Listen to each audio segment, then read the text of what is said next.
much.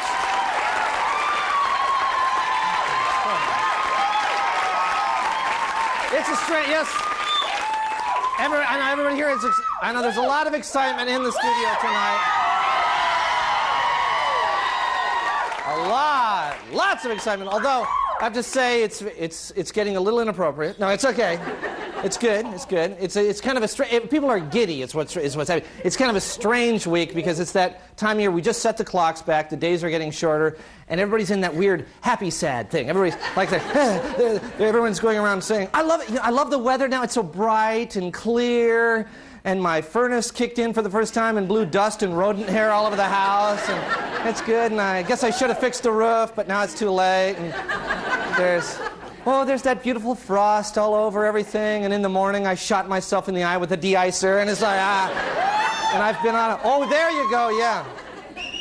Apparently, that has more significance to other people in the audience. Anyway, the main thing is that everyone's been on a week-long sugar jag from the big bowl of leftover Halloween candy, and that's the problem that I think we're seeing here tonight. And yes, Halloween is that holiday that keeps on giving, and it's time to look forward to Thanksgiving and the other holidays, and that means it's time to put Halloween behind you. And to help you do that, here's Bill Stainton and Nancy Guppy. Thanks, John. Okay, if you're like most people the week after Halloween, you are stuck with two things: a rotten pumpkin and a bunch of leftover Halloween candy. Not quite rotten enough. And you're probably wondering what to do with all that damn candy, but don't panic. Here's a great recipe for a lovely Halloween casserole. Nancy's going to help me out here. The first thing you want to do, Nancy, is start your red laces boiling, your red licorice laces. Now, you're going to want to boil these for about 3 or 4 minutes or until al dente is the term.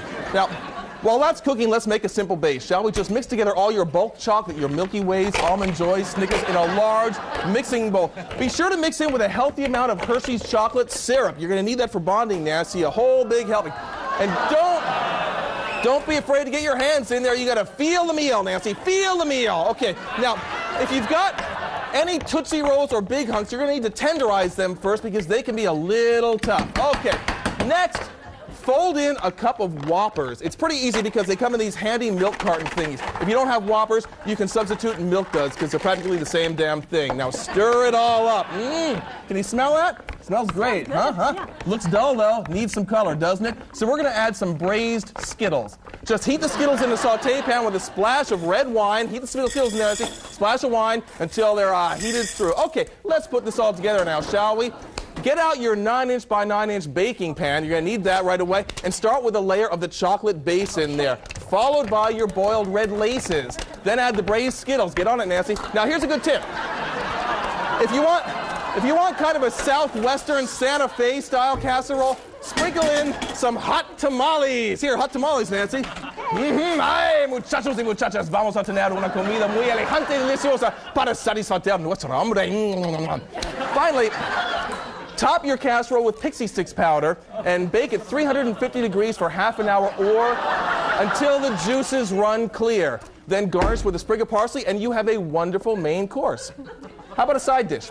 Here's an easy medley you can make in a jiffy. Just take all your leftover candy corn, believe me, there's going to be a lot of it, mix in any applets and cotlets you were foolish enough to buy, and then toss in the Brock's Orange Marshmallow Peanuts. Now, incidentally, you can also melt these peanuts down to make a great caulk for the tub.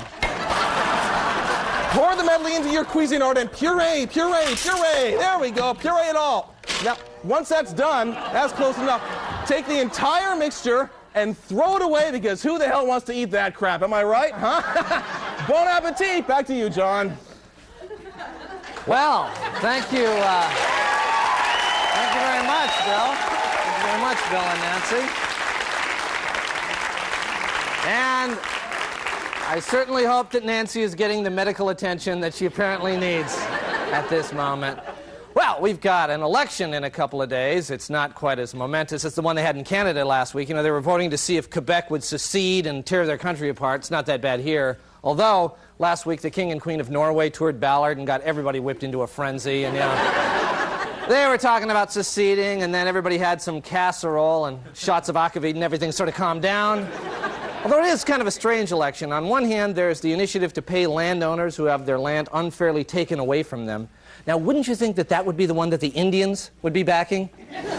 But No, they're back in the casino initiative and offering to send us all $100. It's a little hard to figure out, you know. I know what I'm going to do with my $100. I'm going to buy fireworks. Just keep it in the system, you know.